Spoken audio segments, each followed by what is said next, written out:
స్త్రీ నపుంసకముగాదు చరముగాదు, పురుషుడునుగాదు ఇహలోక పరముగాదు. కాదు కాదనే భావంబు గాదు సువే, కల్పనాతీత యోగాత్మ కేవలాత్మ. స్త్రీ నపుంసకముగాదు చరముగాదు, పురుషుడునుగాదు ఇహలోక పరముగాదు. కాదు కాదనే భావంబుగాదు సువే, కల్పనాతీత యోగాత్మ కేవలాత్మ.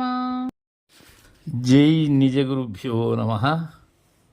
శ్రీ బాలరామ పండితుల వారిచే విరచితమైన కేవలాత్మ శతకం నందు ఈరోజు మనం 81వ పద్యం. దీనిలో పరిపూర్ణ లక్షణాన్ని గురించి తెలియచేస్తూ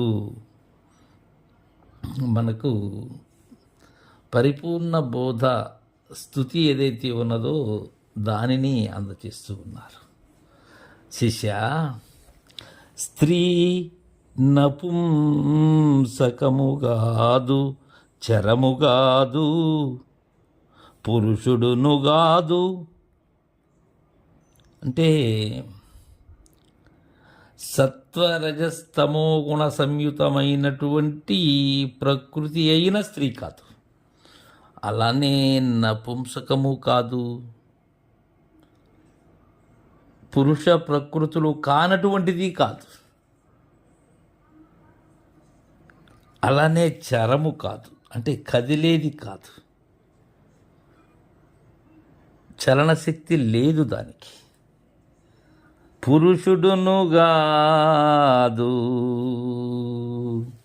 దీనికి మనకు పెద్దలు అందజేశారు పరిపూర్ణ బోధా స్తోత్రం. అదే తీసుకున్నారు ఇక్కడ.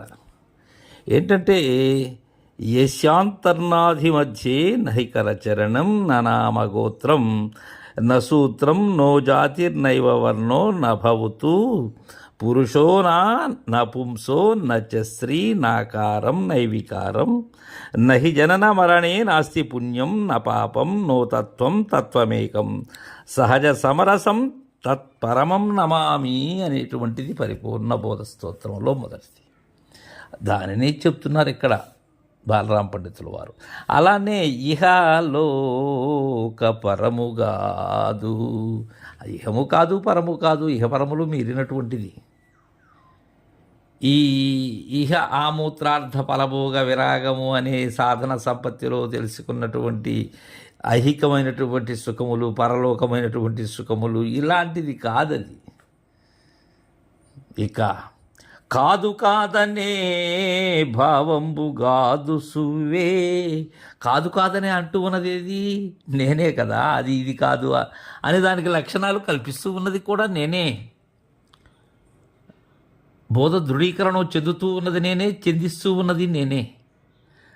అలా కాదు కాదనే భావంబు కూడా కాదు, అంటే భావాతీతం. ఇక్కడ కాదు సువే అంటున్నారు, అంటే సుమా. ఇక్కడ ఏదైతే నిశ్చయమో అంటే హెచ్చరిక, కాదు సువే. దీనిని మనం తిరుపతి వెంకట కవులు ఎక్కువగా వాడుతారు. ధర్మరాజు కృష్ణుని రాయభారం పంపేటప్పుడు ఇదే మాట అంటారు, నేజాలక గాదు సువే తినజాలను నెత్తురుకూడు మాధవ అంటారు ఆయన. అంటే నిశ్చయమైనటువంటి వాక్యం అది సువే అనేది, అంటే చూడు అని.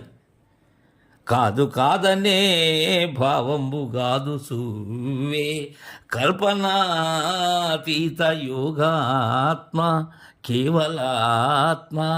అది స్త్రీ నపుంసక పురుషులు కానిది, చరించేటువంటి శక్తి లేనిది, ఇహము కాదు పరము కాదు, కాదు కాదనేటువంటి భావము కాదు అనేటువంటి దృఢతను తెలుసుకోవాలి.